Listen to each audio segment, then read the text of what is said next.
ಕಲಬುರಗಿ ನಗರ ಪೊಲೀಸರ ಭರ್ಜರಿ ಕಾರ್ಯಾಚರಣೆ ನಡೆಸಿ ವಿವಿಧೆಡೆ ಮನೆಗಳ್ಳತನ ಪ್ರಕರಣಗಳನ್ನು ಭೇದಿಸಲಾಗಿದೆ ಎಂದು ಕಲಬುರಗಿ ನಗರ ಪೊಲೀಸ್ ಆಯುಕ್ತ ಡಾಕ್ಟರ್ ಶರಣಪ್ಪ ಹೇಳಿದ್ದಾರೆ. ನಗರ ಪೊಲೀಸ್ ಇಲಾಖೆ ವ್ಯಾಪ್ತಿಯಲ್ಲಿ ನಡೆದ 65 ಪ್ರಕರಣಗಳನ್ನು ಭೇದಿಸಿರುವ ಪೊಲೀಸರು 114 ಆರೋಪಿಗಳನ್ನು ಬಂಧಿಸಿದ್ದಾರೆ. 65 ಮನೆಗಳ್ಳತನ, ಅಂಗಡಿಗಳ ಕಳ್ಳತನ ಪ್ರಕರಣಗಳಲ್ಲಿ ಒಟ್ಟು 83,43,657 ರೂಪಾಯಿ ಮೌಲ್ಯದ ವಸ್ತುಗಳನ್ನು ಪೊಲೀಸರು ಜಪ್ತಿ ಮಾಡಿಕೊಂಡಿದ್ದಾರೆ. Mallikarjun Sangolgi, NKS TV 4 news, Kalaburagi.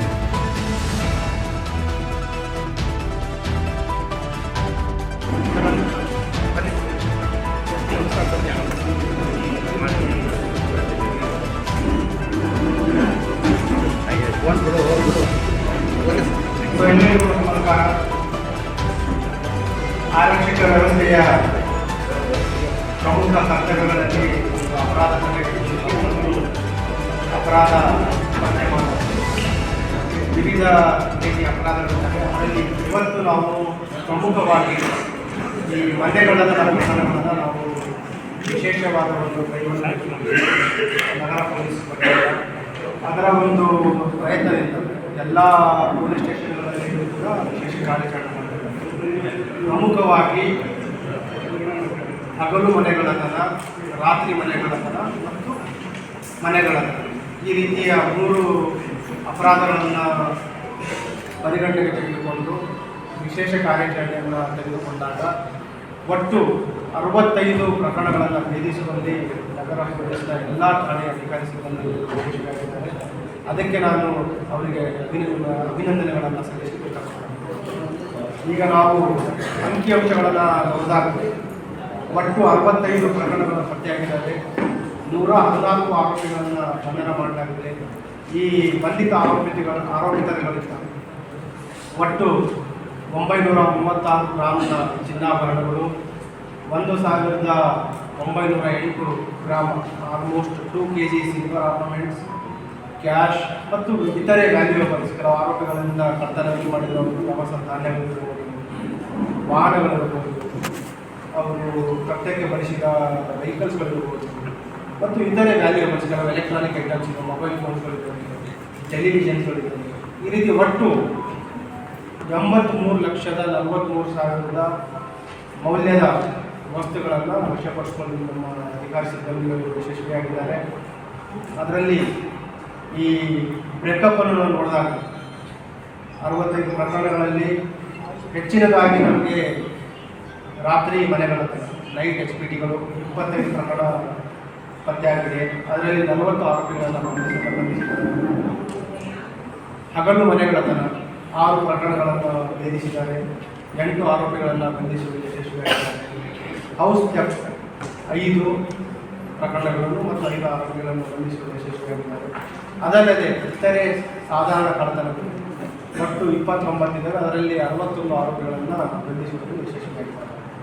ಇದರಲ್ಲಿ ನಾನು ಹೇಳಿದ ಒಂದು ಪ್ರಮುಖ ಪಾತ್ರ ನಮ್ಮ ಪೊಲೀಸ್ ಇಲಾಖೆ ಅಂತಂದರೆ ಅಪರಾಧಗಳನ್ನು ತಡೆಗಟ್ಟುವುದು. ಒಂದು ವೇಳೆ ಅಪರಾಧಗಳು ಗತಿಸಿದಾಗ ಅವುಗಳನ್ನು ಪತ್ತೆ ಯಾವ ರೀತಿ ಮಾಡುವುದು ಜವಾಬ್ದಾರಿ.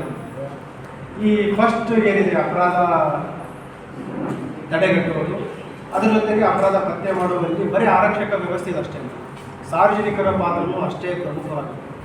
ಈಗ ಕೆಲವು ನಿದರ್ಶನಗಳನ್ನು ಹೇಳ್ತೀನಿ.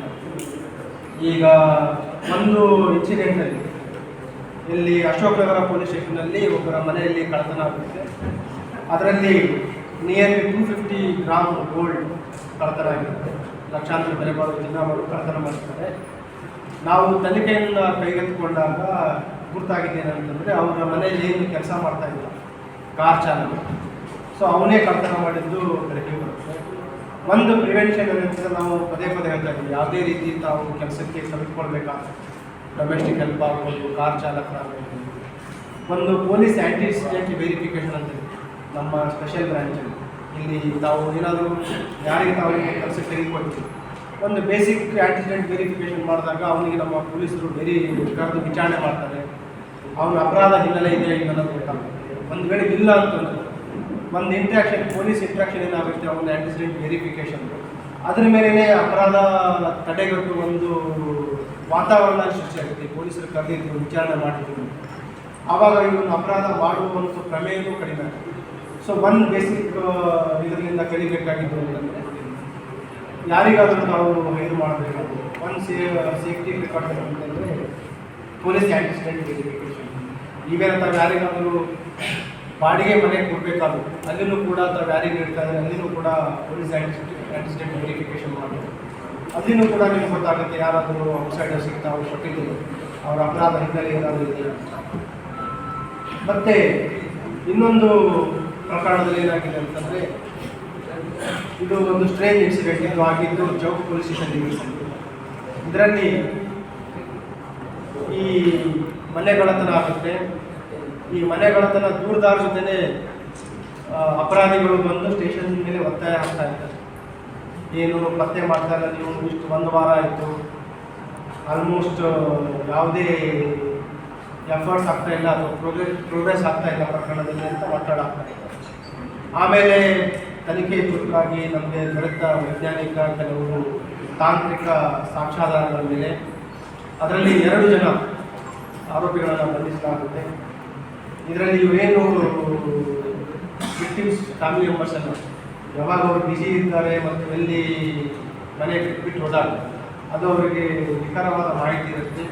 ಅದೇ ಸಂದರ್ಭದಲ್ಲಿ ಅಪರಾಧ ಮಾಡ್ತಾರೆ. ಶಾರ್ಟ್ ಟೈಮ್ ಇರುತ್ತೆ ವಿಂಡೋ. ಸೊ ನಮಗೆ ಈ ಔಟ್ಸೈಡರ್ಸ್ ಬಂದು ಅಫೆನ್ಸ್ ಮಾಡಬೇಕಾದ್ರೂ ಕೆಲವು ಸಲ ಏನಾಗುತ್ತೆ, ಕೆಲವು ಗುರುಗಳಿರುತ್ತೆ. ಅದ್ರ ಬಗ್ಗೆ ತಮಗೆ ತಿಳಿಸ್ತೀನಿ. ಈ ಒಂದು ಘಟನೆಯಲ್ಲಿ ಯಾವ ವ್ಯಾಲ್ಯೂಬಲ್ಸ್ಗಳನ್ನು ಹೇಳಿಟ್ಟಿದ್ದು ಮತ್ತು ಅವರು ಚಲನವಲನದ ಬಗ್ಗೆ ಕೆಲವು ನೈಬರ್ಸ್ಗೆ ಮತ್ತು ಸಂಬಂಧಿಕರಿಗೆ ಗೊತ್ತಿರುತ್ತೆ. ಇದರಲ್ಲಿ ಒಬ್ಬ ಸಂಬಂಧಿಕ ಯುವಕ ಇದ್ದಾನೆ ಮತ್ತು ನೆರೆಯ ಯುವಕ ಇದ್ದಾನೆ. ಅವರನ್ನು ಕೂಡ ಬಂಧಿಸಿ ಅದರಲ್ಲೂ ಕೂಡ station limits Chowk police station. ಮತ್ತು ಇದಲ್ಲದೆ ನಾವು ಪ್ರೊಫೆಷನಲ್ ಅಫೆಂಡರ್ ಅಂದರೆ ರೂಢಿಗತ ಅಪರಾಧಿಗಳು. ಇದರಲ್ಲಿ ಕೆಲವು ಅಪರಾಧಿಗಳು ಅಂತರ್ ಜಿಲ್ಲಾ ಇದ್ದಾರೆ, ಸ್ಥಳೀಯರಿದ್ದಾರೆ ಮತ್ತು ಅಂತಾರಾಜ್ಯ ಈ ರೂಢಿಗತ ಮನೆಗಳತನ ಮಾಡುವಂಥ ಅಪರಾಧಿಗಳನ್ನು ಕೂಡ ನಾವು ಬಂಧಿಸಿದ್ದೀವಿ. ಅದರಲ್ಲಿ ಒಬ್ಬನು ಹನಿ ಸಿಂಗ್ ಅಂತ ಇದ್ದಾನೆ. ಅವನು ಇಲ್ಲಿ ಲೋಕಲ್ ಅಫೆನ್ಸ್ ಮಾಡಿದ್ದಾನೆ, ಗ್ರಾಮೀಣ ಪ್ರದೇಶದಲ್ಲಿ ಅಪರಾಧ ಮಾಡಿದ್ದಾನೆ, ಜಿಲ್ಲೆ ಪ್ರದೇಶದಲ್ಲಿ, ಅದರಲ್ಲಿ ಬೇರೆ ಬೇರೆ ಜಿಲ್ಲೆಗಳಲ್ಲದೆ ಮತ್ತು ಬೇರೆ ಹೊರ ರಾಜ್ಯಗಳಲ್ಲೂ ಅಪರಾಧ ಮಾಡಿರುವ ಅಪರಾಧಗಳಿದ್ದಾವೆ. ಅವನ ಒಂದು ಬಂಧನದಿಂದ ಒಟ್ಟು 16 ಪ್ರಕರಣಗಳು ಪತ್ತೆಯಾಗಿದೆ. ಇದು ಯೂನಿವರ್ಸಿಟಿ ಪೊಲೀಸ್ ಸ್ಟೇಷನ್ ಅಧಿಕಾರಿ ಸಿಬ್ಬಂದಿಗಳು ಪತ್ತೆ ಮಾಡಿದ್ದಾರೆ.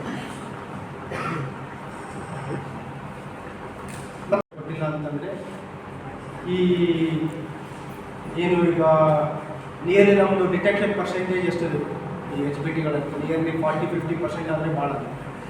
ಅದರಲ್ಲಿ ನಮಗೆ ಕೆಲವು CCTV ಫುಟೇಜ್ ಇರ್ಬೋದು, ಫಿಂಗರ್ ಪ್ರಿಂಟ್ ಎವಿಡೆನ್ಸಸ್ ಇರ್ಬೋದು, ಅಥವಾ ಡಾಗ್ ಸ್ಪಾಟ್ ಕೊಟ್ಟ ಲೀಡ್ಸ್ಗಳ ಮೇಲೆ ಪತ್ತೆ ಆಗ್ತದೆ. ಈಗ ಸುಮಾರು ಮನೆಗಳಲ್ಲಿ ನಾವು ನಿರಂತರವಾಗಿ ಅವೇರ್ನೆಸ್ ಮಾಡ್ತಾ ಇದ್ದೀವಿ. ತಮ್ಮ ಮನೆಗಳಿಗೆ ಒಂದು 20,000 to 50,000 ಒಳಗಡೆ ಮಿನಿಮಮ್ ಸೆಕ್ಯೂರಿಟಿ ಎಕ್ವಿಪ್ಮೆಂಟ್ಗಳನ್ನು ಹಾಕೊಂಡಿದ್ದರೆ ಅಟ್ಲೀಸ್ಟ್ ಒಂದು 80 to 90% ಅಪರಾಧ ಆಗೋದು ಅಂತ ತಡೆಯುತ್ತೆ. ಈವನ್ 10% ನಾವು ಅಪರಾಧಿಗಳಿಗೆ ಧೈರ್ಯಕ್ಕೆ ಮೆಚ್ಚುಗೆ ಕೊಟ್ಟು ಅದರಲ್ಲಿ ಬರ್ಗ್ಲರಿ ಅಲಾರ್ಮ್ 3,000 to 5,000 ರೂಪಾಯಿ ಒಂದು ಬರ್ಗ್ಲರಿ ಅಲಾರ್ಮ್ ನಿರಂತರವಾಗಿ ಹೇಳ್ತಾ ಇದ್ದೀವಿ. ಆದರೂ ಅದನ್ನು ಹಾಕ್ತಾರಲ್ಲ. CCTV ಕ್ಯಾಮ್ರಾ ಹಾಕ್ತಾರೆ, ಮೋಷನ್ ಡಿಟೆಕ್ಟರ್ ಅಂತ ಬಂದಿದೆ. ಅದಲ್ಲದೆ ಈಗ ನಾವು ಮನೆಗಳಿಗೆ ಏನು ಲಾಕ್ ಹಾಕ್ತೀವಿ, ಈಗ ಲಾಂಗ್ ಹೋಗಿ ಹೋಗ್ಬೇಕಾದ್ರೆ ದೊಡ್ಡ ಲಾಕ್ ಆಗ್ತದೆ, ಪ್ಯಾಡ್ ಲಾಕ್. 1 ಸಲ 2 ಸಲ ನೋಡ್ತಾರೆ ಅಪರಾಧಿಗಳು ಚೋರಿ ಮಾಡಿದಾಗ. ಆ ಸಂದರ್ಭದಲ್ಲಿ ಅವರಿಗೆ ಗೊತ್ತಾಗ್ಬಿಡುತ್ತೆ ಈ ಮನೆಯಲ್ಲಿ ಇವರು ವಾರಿಸ್ದಾರಿಲ್ಲ. ಅಥವಾ ನೈಟ್ ಹೊರಗಡೆ ಹೋಗ್ಬೇಕಾದ್ರೆ ಲೈಟ್ ಆನ್ ಮಾಡಬೇಕಂದ್ರೆ ಡೇ ಟೈಮಲ್ಲಿ ಲೈಟ್ ಬಿಡ್ತಾ ಇರುತ್ತೆ. ನ್ಯೂಸ್ ಪೇಪರ್ ಮನೆ ಮುಂದೆ ಬಿದ್ದಿರೋಂಥದ್ದು, ಅಥವಾ ಹಾಲಿನ ಪ್ಯಾಕೆಟ್ ಬಿದ್ದಿರುವಂಥದ್ದು, ಅಥವಾ pad lock, visible pad lock, ಅಥವಾ ಗೇಟಿಗೆ ಹಾಕಿರುವಂಥ ಲಾಕ್. ಇವೆಲ್ಲ ಈ ಅಪರಾಧಿಗಳಿಗೆ ಆಹ್ವಾನ ಕೊಟ್ಟಾಗ್ತದೆ. ಮನೆಗಳನ್ನೆಲ್ಲ ಹಗಲಾಗ್ಬೋದು ಅಥವಾ ರಾತ್ರಿ ಮನೆಗಳನ್ನ. ಸೊ ಕೆಲವು ಪ್ರಿಕಾಷನ್ಸ್ ಈಗ ನಾನು ಹೇಳಿದಾಗ CCTV ಕ್ಯಾಮ್ರಾ ಹಾಕ್ಬೋದು, ಇಂಟರ್ಲಾಕ್, ಈ ಪ್ಯಾಡ್ ಲಾಕ್ ಬದಲು ಇಂಟರ್ಲಾಕ್ ಹಾಕ್ಬೋದು. ಅದಲ್ಲದೆ ನೈಬರ್ಸ್, ನೋ ಯುವರ್ ನೈಬರ್ ಅಂತ ಕೆಲವು ಸುಮಾರು ಇನಿಷಿಯೇಟ್ ಮಾಡಿದ್ದೀವಿ. ಒಂದು ವೇಳೆ ತಾವು ಹೋಗ್ತಾ ಇದ್ರೆ ಅಕ್ಕಪಕ್ಕ ನೆರೆಯವರಿಗೆ ಪರಿಚಯ ಮಾಡ್ಕೊಳ್ಳಿ, ಅವರಿಗೆ ತಿಳಿಸಿ, ಅವರು ನಿಮ್ಮ ಮನೆ ಮೇಲೆ ನಿಗಾ ಇಡ್ತಾರೆ. ಬರ್ಗ್ಲರಿ ಅಲಾರ್ಮ್ ಅಗೇನ್ 3,000 to 5,000 rupees ಅಂತ ಚೆನ್ನಾಗಿರೋದು ರೀಸೆಂಟ್ ಬರ್ಗ್ಲರಿ ಅಲಾರ್ಮ್. ಯಾರಾದರೂ ಬ್ರೇಕ್ ಓಪನ್ ಮಾಡಿದ್ರು ಆಟೋಮೆಟಿಕ್ ಅಲಾರ್ಮ್ ಬರುತ್ತೆ, ಅಪರಾಧಿಗಳು ಭಯದಿಂದ ಓಡುವಂಥ ಪರಿಸ್ಥಿತಿ. ಇದಕ್ಕೂ ಕೂಡ ಒಂದು ನಿದರ್ಶನ ನಾನು ಹೇಳ್ತೀನಿ. ಒಂದು ಬೆಂಗಳೂರಲ್ಲಿದ್ದಾಗ ಒಬ್ಬರು ಎಜುಕೇಟೆಡ್ ಇಂಜಿನಿಯರ್, ಅವ್ರ ಮನೆ ಕಳ್ತನಾಗಿರುತ್ತೆ. ಅವ್ರ ಮನೆಯಲ್ಲಿ ಪ್ರತಿ ಲಾಸ್ಟ್ 10 years ನಮ್ಮ ಕ್ರೈಮ್ ಪ್ರಿವೆನ್ಷನ್ ಮಂತಲ್ಲಿ ನಾವು ಪೊಲೀಸರು ಹೋಗಿ ಅವೇರ್ನೆಸ್ ಮಾಡ್ತೀವಿ, ಏನೇನು ಪ್ರಿವೆನ್ಷನ್ ಮಾಡಬೇಕಂತ ಈ ರೀತಿ ಪಾಂಪ್ಲೆಟ್ಸ್ ಮುಖಾಂತರ. ಆ ಮನೆಗೆ 10 ವರ್ಷ ನಾವು ಹೋಗಿಲ್ಲ. ಬಟ್ ನಮ್ಮದು ಇಲ್ಲಿ 20-25 ವರ್ಷದಿಂದ ಇದ್ದೀವಿ, ನಮ್ಗೆ ಯಾವತ್ತೂ ಕಳ್ತನ ಆಗಿಲ್ಲ. ಇವ್ರು ಬಂದು ನಮಗೆ ಸುಮ್ಮನೆ CCTV ಹಾಕಂತಾರೆ, ಬರ್ಗ್ಲರಿ ಆದಾಮ್ ಹಾಕಂತಾರೆ, ಮೋಷನ್ ಡಿಟೆಕ್ಟರ್ ಹಾಕಂತಾರೆ ಅಂತಂದು ಅವರು ನೆಗ್ಲೆಕ್ಟ್ ಮಾಡಿದ್ರು. ಅವರು ಪಕ್ಕ ಮನೆಯಲ್ಲೂ ಕನ್ಸರ್ನ್ಸ್ ಆಗಿತ್ತು ಕಳೆದ 2-3 ವರ್ಷಗಳಲ್ಲಿ, ಆದರೂ ಕೂಡ ಎಚ್ಚೆತ್ಕೊಂಡಿರಲಿಲ್ಲ. ನೆಕ್ಸ್ಟ್ ಅವರು ಸಿಂಗಾಪುರ್ ಹೋಗಿದ್ದ ನಾವು ಸಾಮಾಜಿಕ ಜಾಲತಾಣದಲ್ಲಿ ಹಾಕಿದರು. ಒಂದು ವಾರ ನಂತರ ಬಂದು ನೋಡಿದಾಗ ನಿಯರ್ಲಿ 65 lakh rupees ಬೆಲೆ ಬಾಳುವ ವ್ಯಾಲ್ಯೂಬಲ್ಸ್ ಅವ್ರ ಮನೆಯಲ್ಲಿ ಕಳ್ತನ ಆಗಿತ್ತು. ಅವರು ಅವತ್ತು ನಾವು ಮನೆಗೆ ಸ್ಪಾಟಿಗೆ ವಿಸಿಟ್ ಮಾಡಿದಾಗ ಅವ್ರು ಹೇಳ್ತಾ ಇದ್ದಿದ್ದು ಸರ್, ತಮ್ಮ ಅಧಿಕಾರಿ ಸಿಬ್ಬಂದಿಯವರು 10 ವರ್ಷದಿಂದ ಬಂದಿದ್ದು, ಬೇರೆಯವ್ರಿಗೆ ಆಗಿದ್ದು ನಮ್ಗೆ ಆಗುತ್ತೆ ಅಂತ ನಮಗೆ ಅದು ಅನಿಸೇ ಇರಲಿಲ್ಲ. ಅದು ಘಟನೆ ಆಗಿದ್ದ ನಂತರ ವಿತಿನ್ 10 days ಅವರೆಲ್ಲ ಹಾಕಿದ್ರು. ಸೊ ಮೈ ಸಿನ್ಸಿಯರ್ ರಿಕ್ವೆಸ್ಟ್ ಅಂತಂದರೆ, don't wait for offence to commit or not your door. ಬೇರೆಯವರಿಂದ ತಾವು ಕರ್ಕೊಳ್ಬೇಕು, ಎಚ್ಚೆತ್ಕೊಳ್ಬೇಕು. ಸೊ ನೀವು ನೆಮ್ಮದಿಯಿಂದ ಇರ್ಬೋದು. ಮತ್ತು ಒಂದು ವೇಳೆ ಅಫೆನ್ಸ್ ಆದರೆ ಏನಾದರೂ ಘಟನೆ ಆದರೆ ನಮಗೆ ವೈಜ್ಞಾನಿಕವಾದ ಸಾಕ್ಷಿಗಳು ಸಿಗುತ್ತೆ. ಈಗ ನಮ್ಮ ಏನು ಹೇಳಿದ್ದೀವಿ ನಿದರ್ಶನ ಪತ್ತೆ ಮಾಡಿರೋದು, ಅದರಲ್ಲಿ 60 to 70% ನಮಗೆ ದೊರೆತ ಸೈಂಟಿಫಿಕ್ ಲೀಡ್ಸ್ ಅಂದರೆ CCTV ಫುಟೇಜ್ ಇರ್ಬೋದು, ಫಿಂಗರ್ ಪ್ರಿಂಟ್ಸ್ ಇರ್ಬೋದು, ಮತ್ತು ಕೆಲವು ಕ್ರಿಮಿನಲ್ ಇಂಟೆಲಿಜೆನ್ಸ್ ಮುಖಾಂತರ ಈ ಅಪರಾಧಿಗಳು ಬಗ್ಗೆ ನಮಗೆ ಮಾಹಿತಿ ಸಿಕ್ಕಿದೆ. ಮತ್ತು ಕೆಲವು ವ್ಯಾಲ್ಯೂಯಬಲ್ಸ್ ಇದ್ದರೆ ಬ್ಯಾಂಕ್ ಲಾಕರ್ ಫೆಸಿಲಿಟಿನೂ ಕೂಡ ಬಳಸೋದು ಸಾಧ್ಯ. ವ್ಯಾಲ್ಯೂಯಬಲ್ಸ್ಗಳನ್ನು ಬ್ಯಾಂಕ್ ಲಾಕರ್ ಫೆಸಿಲಿಟಿ ಕೂಡ.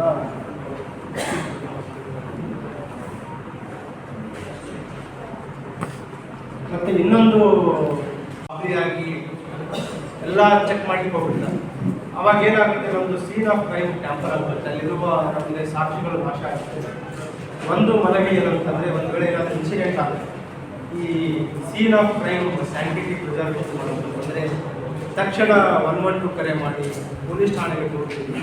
ಆವಾಗ ನಮ್ಮ ಏನು ವೈಜ್ಞಾನಿಕ ತಂಡಗಳಿದ್ದಾವೆ, ನಮ್ಮ ಸೋಪೋ ಆಫೀಸರ್ಸ್ ತಂಡ ಇರ್ಬೋದು, ಫಿಂಗರ್ ಪ್ರಿಂಟ್ ತಂಡ ಇರ್ಬೋದು, ರಾಕ್ ಸ್ಪಾಟ್ ತಂಡ ಇರ್ಬೋದು, ಅಲ್ಲಿ ಬಂದಾಗ ಅಲ್ಲಿ ಇರುವ ಸಾಕ್ಷಿಗಳನ್ನು ನಾವು ಕಲೆ ಹಾಕಲಿಕ್ಕೆ ಸಾಧ್ಯ. ಸುಮಾರು ಕಡೆ ಏನಾಗ್ತಾ ಇದೆ, ಈ ನಮ್ಮ ವಿಕ್ಟಿಮ್ಸ್ ಎಲ್ಲ ಎಲ್ಲಿ ಅಪರಾಧ ಆಗಿರುತ್ತೆ ಅಲ್ಮಾರಿ ಓಪನ್ ಮಾಡುವಂಥದ್ದು, ಮೇನ್ ಡೋರ್ ಮುಟ್ಟುವಂಥದ್ದು, ಆಮೇಲೆ ಗಾಬರಿಯಿಂದ ಎಲ್ಲ ಸಂಬಂಧಿಕರ ಕರೆಸಿ ಮನೆಯಲ್ಲೆಲ್ಲ ಕೆಲವು ಈ ಅಪರಾಧಿಗಳ ಬಗ್ಗೆ ಏನು ಡಾಗ್ ಸ್ಕ್ವಾಡ್ ನಮಗೆ ಲೀಡ್ಸ್ಗಳನ್ನು ಸಿಗುತ್ತೆ, ಅದು ಕೂಡ ನಮಗೆ ತಿಳಿತಾರೆ. ಹಾಗಾಗಿ ಯಾವುದೇ ರೀತಿಯ ಪ್ಯಾನಿಕ್ ಆಗದೆ ತಕ್ಷಣ ಪೊಲೀಸ್ ಸ್ಟೇಷನ್ಗೆ ಕರೆ ಮಾಡಿ ಅಥವಾ 112 ಕರೆ ಮಾಡಿ ನಮ್ಮ ತಂಡಗಳನ್ನು ಅಂತ ಹೇಳಲಿಕ್ಕೆ ಇಷ್ಟಪಡ್ತೀನಿ. ಅವರೇ ಕಳ್ತನ ಮಾಡಿ ಅವರೇ ಕಂಪ್ಲೇಂಟ್ ಕೊಟ್ಟು ಪೊಲೀಸ್ಗೆ ಮಾತಾಡಕ್ಕೆ ತನಿಖೆ ಮಾಡ್ತಾರೆ. ನಾನು ಹೇಳಿದೆ, ಸಂಬಂಧಿಕರು ಅವ್ರಿಗೆ ಗೊತ್ತಿರಲಿಲ್ಲ ಸಂಬಂಧಿಕರೇ ಮಾಡಿದ್ದಾರೆ ಅಂತ. ಸಂಬಂಧಿಕರು ಮತ್ತು ನೈಬರ್ ಅವರು ಅಪರಾಧ ಮಾಡಿದ್ದಾರೆ, ಅವ್ರಿಗೆ ಗೊತ್ತಿರಲಿಲ್ಲ. ಗೆದ್ದ ಬಟ್ಟು ವಿವಿಧ ನಮ್ಮ ಪೊಲೀಸ್ ಠಾಣೆಗಳಲ್ಲಿ ಒಟ್ಟು 65 ಪ್ರಕರಣವನ್ನು ಪತ್ತೆ ಮಾಡಿದ್ದಾರೆ ಮತ್ತು 114 ಆರೋಪಿಗಳನ್ನು ಬಂಧಿಸಿದ್ದಾರೆ. ನಿಯರ್ಲಿ 84 lakh 2024 ಎಷ್ಟು ಪ್ರಕರಣ ದಾಖಲಾಗಿದ್ರಿ? ಡಿಟೆಕ್ಷನ್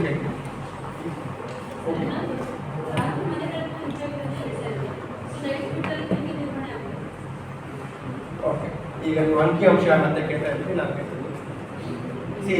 ಟುಡೇಸ್ ಫೋಕಸ್ ಒಂದು ನಮ್ಮ ಅಪರಾಧಗಳ ತಡೆಗಟ್ಟುವುದು, ಇನ್ನೊಂದು ಅಪರಾಧ ಪತ್ತೆ ಮಾಡಲಿಕ್ಕೆ ತಾವೇಳಿ ನೈಟ್ ಬೀಟ್ ಅದು ಅಂತ ಸುಮಾರು ಬದಲಾವಣೆಗಳನ್ನು ನಮ್ಮ ಪೊಲೀಸ್ ವ್ಯವಸ್ಥೆಯಲ್ಲಿ ತರ್ತಾ ಇದ್ದೀವಿ.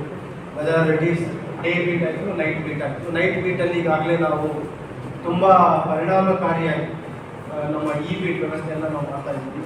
ಪ್ರತಿ ಸ್ಟೇಷನ್ನಲ್ಲಿ 100% ಬೀಟ್ ಆಗ್ತಾ ಇದೆ.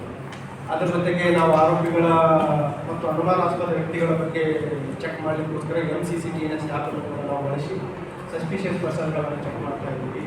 ಮತ್ತು ಯಾರಾದರೂ ಸಸ್ಪಿಷಿಯಸ್ ಪರ್ಸನ್ ಮೂವ್ಮೆಂಟ್ ಇದ್ದರು ಅವ್ರ ಮೇಲೆ ನಾವು ಪ್ರಿವೆಂಟಿವ್ ಆ್ಯಕ್ಷನ್ ಕೂಡ ತೆಗೆದುಕೊಳ್ತಾ ಇದ್ದೀವಿ.